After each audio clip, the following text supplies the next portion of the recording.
তো এই বারুইপুর মেলাতে ফার্স্ট টাইম আমি দেখলাম, আগে কখনো আমাদের দিকে মেলাতে আমি দেখিনি। তো তারপর চলে এলাম এই বড় নাগরদোলার দিকে।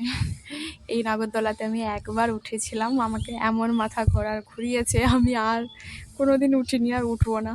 আমার এখন দেখলেই ভয় করে, এরকম অবস্থা হয়েছে। যেদিন উঠেছিলাম সেদিন ভাবছিলাম যে না না কিছুই হবে না, উঠে পড়ি তো, কিন্তু এতটাই আমার খারাপ অভিজ্ঞতা যে আমি এতে আর উঠিনি। আর এই যে দোলাটা দেখছো, এটাতেও আমি একবার উঠেছি, ওই কনটাই গান্ধী মেলাতে উঠেছিলাম। এটাতেও আমি আর কোনোদিন উঠবো না। তো এটা একটু দেখে নিলাম, মানে আজকে শুধু দেখেই যাচ্ছি।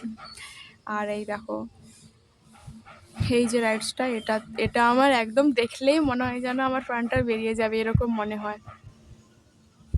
আর এটা নাকি প্রচুর অ্যাক্সিডেন্ট হয় আমি শুনেছি, তো আমার দেখলেই ভয় করে, ওই জন্য এটাতেও ওঠার আমি সাহস